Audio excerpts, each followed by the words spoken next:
Oh, well, I'm very, very lucky, I must admit. This is my second P10 Primera on my channel so far. And yeah, I'm very, very lucky because these cars are extremely rare. In fact, this particular one's actually got a really interesting history, to be honest. But you know what, overall, it's still a fantastic car. These were appreciated in the past, and they're really appreciated now if you can find one. Good luck.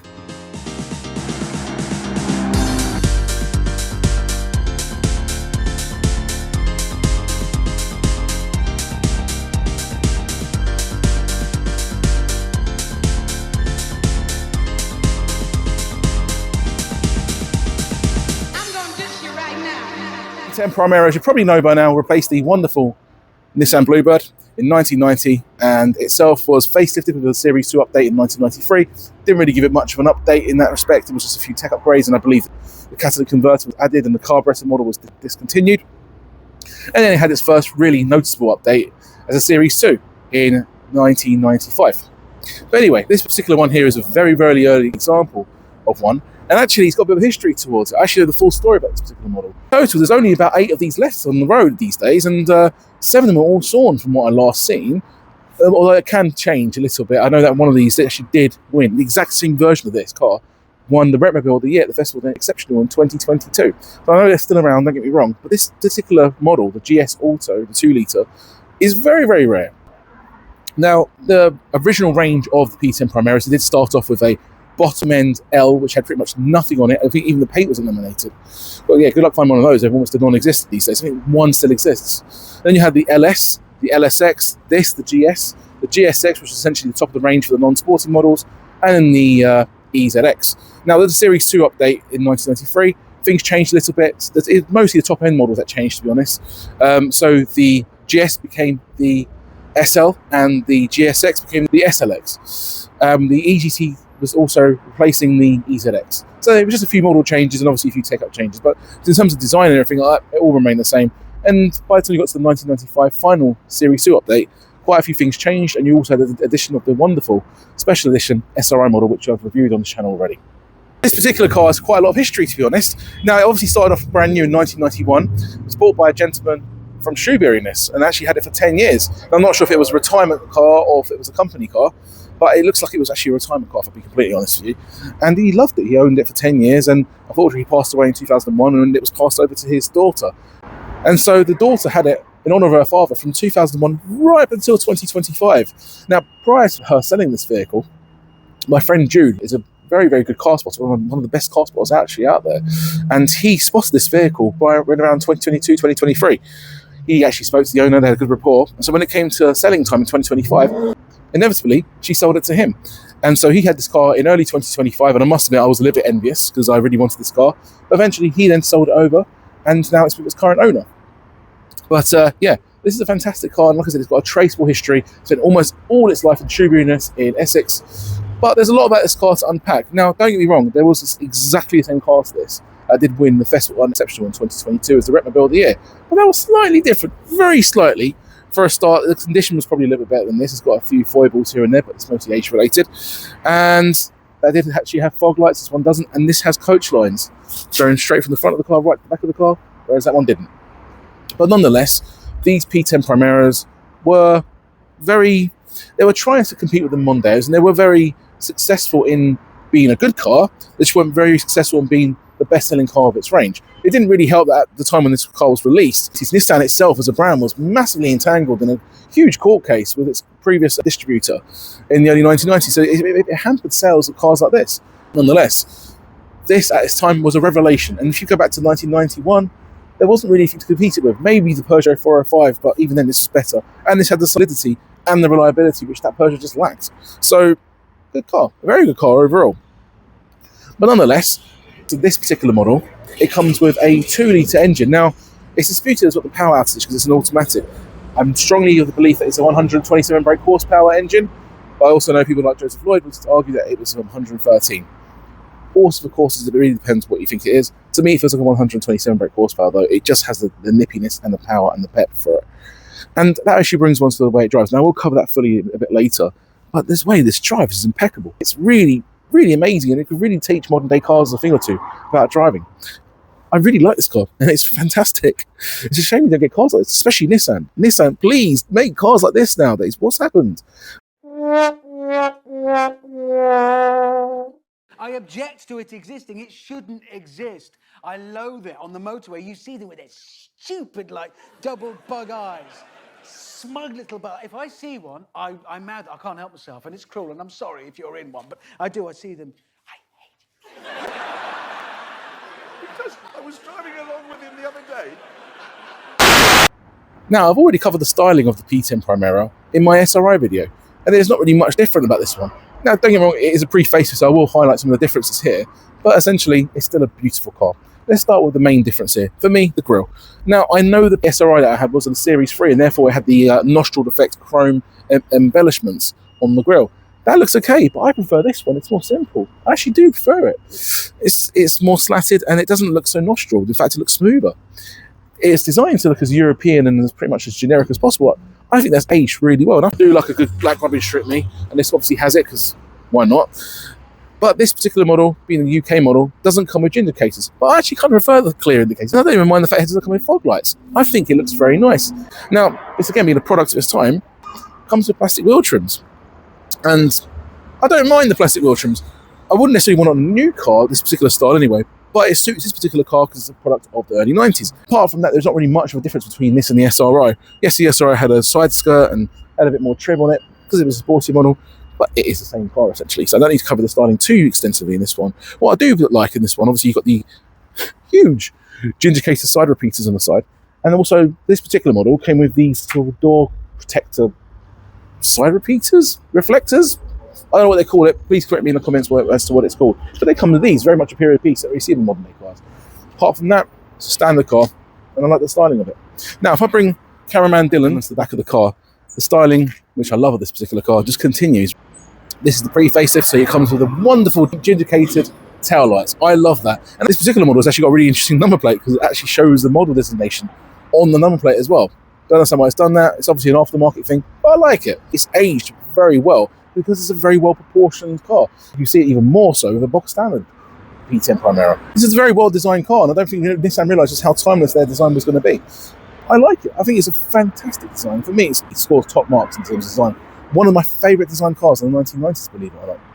I'm in my driving position. Of course, I'm going to be comfortable, but the seat definitely feels harder. Now, I appreciate it's an older car, so the padding might be worn out on the seat cushions, but I've had the P10 and the P11, and they've all had very hard seats. In fact, I think Nissans just generally have harder seats. I've been in a much newer, I think 2022 Nissan Leaf, and it had the same thing. It just had a harder seat. So the seats aren't the most comfortable, but they are quite supportive, considering these aren't even Recaro seats. They body hug quite nicely around corners. And I also find that the driving position is nicely laid out. Compared to the SRI, the interior is not as interesting looking, but there is a lot of enjoyable features about it. It's got very clear dials on the dashboard. I love this Nissan badge, actually. It's aged a little bit, but it's like something I've never seen on a car from its same age. It's actually a recessed kind of plastic 3D badge thing. It's really, really nice, actually. And like I said, most cars of its age would have just had an imprint on the steering wheel, that was a lot. Obviously, this has been a pre-ABS, pre-catalytic converter, and obviously pre-safety tech car. Very unsafe, but has an airbag. But then, as a result of not having no airbags, it feels quite light. Nonetheless, this is automatic, and I actually like the design of the gear stick. To be honest, it's a nicely laid out gear stick. It's a nicely laid out interior. It's not entirely terrible. And bear in mind, this would have been a world away from the Bluebird it replaced, which was basically designed with a ruler in possibly a maths book. This isn't. This is a lot more. There's a lot more ovals and a lot more smooth surfaces going on here.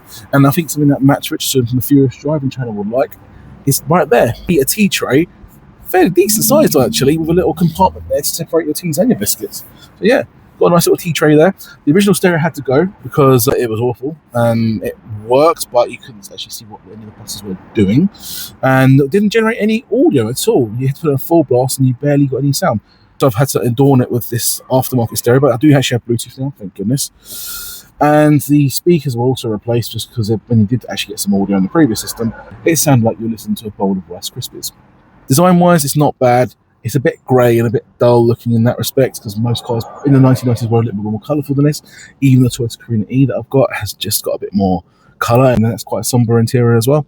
But it's not a bad interior at all. One thing I do like as well, which I must point out, is it's got the most interesting cassette storage solution. I like that. So when you do put a cassette in there, it will actually change the colour of the screen from white to red. And actually, in the center console, underneath the armrest, if you come to an armrest for a car of this age, not bad. But underneath the armrest, I've got all the original cassettes. But yeah, all the original cassettes there, and I'm hoping those cassettes go right back to when the car was new. But who knows? Now, the seat ahead of me has been adjusted to my position, and I must admit it is tight. I know, a big bloke, but this is a family saloon car, and it should be a bit better than this. My knees are literally touching. My headroom's okay. We also need to bear in mind that this car was smaller than the car it replaced in the Nissan Bluebird. Now, the interior is quite comfortable in the back. I must admit the seats aren't too bad, but again, knees are touching and it is a bit cramped. I'd like certain things in the door cards. I mean, these door cards are very simple, nice checker design. It's not a bad looking door card, but yeah, it should just be more comfortable. I like the fact you've also got these electric windows at the back of the car. Bear in mind, this is not to the range model from 1991. It's fairly well equipped. Unless you're a small child or just a smaller person, about 5'6", this is a little bit uncomfortable. And with a bit of a solid ride, probably not the most comfortable car to be in as a passenger. But these did serve well as taxis, so maybe it was a good car for passengers. What do I know? But personally, not that impressed with the back of the car, to be honest.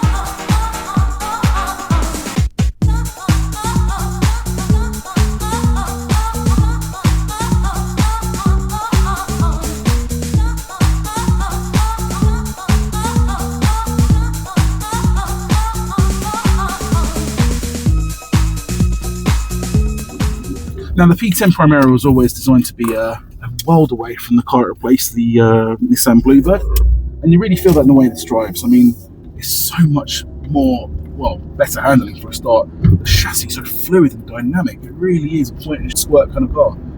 It goes around corners excellently, very, very smooth, very, very fluidly. And it's just an absolute delight to drive. Now, don't get me wrong, the previous P10 I reviewed on my channel was a 1.6G 16 engine, and that was magnificent, it really was. But this is even better. This is the SR20, and it really is nippy. What I like is that it's 127 horsepower. I know Joe's probably will argue it's 113, but it feels really nippy and fast. But on top of that, not only does it have the power and delivery to not only keep up with the traffic and do well on the motorways, but it's also really good on the fuel as well. I'm amazed at the fuel economy. I've been getting high 30s in this car. A 2-litre ancient automatic. I was not expecting that whatsoever. This is a thoroughly good car. And in terms of the way it drives, I'm really, really impressed. Now, the foible of this particular car, I must admit, is that I just wish it had a bit more of a comfortable seat. Under the Mark 1 Renault Megane, which I've tested on this channel, had a slightly firmer stride, which also improved its handling, but ultimately had very comfortable seats, kind of cushion you from the firm ride experience. You know? But this doesn't really have that, and it does feel really, really firm. And around town, around bumps and humps, it's not great. I could use it every single day, especially living in London. But you know, in terms of the long journeys and motorways, absolutely lovely. Shame we don't get cars like this anymore. We don't. I mean, I can't remember the last time I drove a modern car which was fun to drive. I do actually have a review coming up on my channel at some point of a fairly modern car, and it's probably the last hurrah of this kind of style of family car, and it is actually a delight to drive, but that's pretty much the exception to the rule. But no, in terms of this car, viewers, it's a fantastic car, and I actually think it's a bit of a shame that the ride is a bit on the firm side. Now, I must be honest as well with you, viewers, this particular model's got a bit of an issue with the air leak. Unfortunately, the vacuum seals are knackered, and so they need replacing, which is not a difficult job, it's just hard to find the parts. So when it's idle or less than 1,500 revs, you can feel a bit of a shake, so it just makes it a bit uncomfortable in and around city driving in London. But on the move, after 1,500 revs, this is fantastic. It really, really is. So it's a bit of a mixed bag, really. But overall, I think it's a fantastic car, viewers, and I absolutely adore these Primeras, these P10s. They look fantastic, they drive fantastic, they're good on fuel, they're very reliable. There's just not really any downsides to these cars apart from the firm ride and slight lack of space in the rear. But overall, Nissan, you've done a fantastic job with this car. It's brilliant. I love it. Well done, Nissan.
the moment everyone's been waiting for, my conclusion. Now, don't get me wrong, I would love to see this car 10 out of 10 for nostalgia reasons alone. It's just a wonderful car. I love the styling, the way it drives is magnificent. There's a lot to like. But I don't think I can give it a 10 exactly, because being a family saloon car, the space in the back is a bit on the tight side, but actually it's a little bit uncomfortable. The seats are a tad firm. Now, granted, it's an older car, so I can forgive it for that, in terms of the seats and the padding wearing out. But it's just not great at managing humps and bumps of inner city town driving. It just isn't. Something like the equivalent Toyota Carina just deals with it so much better, and obviously later on the Toyota Aventus is a much better car in that respect. Now, don't get me wrong, I do love the P10s, and I even love the P11s as well. I don't like the P12s, but one thing I will commend the P12s on is that although they lacked everything the P11s and the P10s used to have, they were more comfortable. And it's a shame that this is just not more comfortable. Nissan just doesn't make seats that are that comfortable, and unfortunately, it's just not good on certain surfaces. But as a result of not being good on certain surfaces, it's really good on those country lanes and motorways and open roads, smoother roads, basically. But for me, it's not quite 10 out of 10. It's a 9 out of 10. It's a fantastic car. I love it to bits. It's bursting with nostalgia. But yeah, don't know if I can live with it every single day, unfortunately. Still a magnificent car, though, and Nissan did a brilliant job with this car. Brilliant, brilliant job. Well done, Nissan.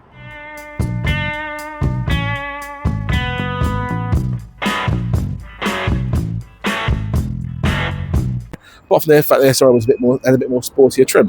But fuck, this is a very well designed car, and I think Nissan didn't realise that they're helping to stop.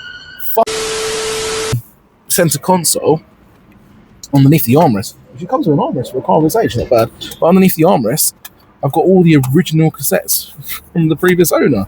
Got here Heather Small. Apparently, she's a big fan of Heather Small, and 5 minutes later. And Elvis. Apparently, she's a big fan of Heather Small, Elvis, and some other unknown artists I've never heard of.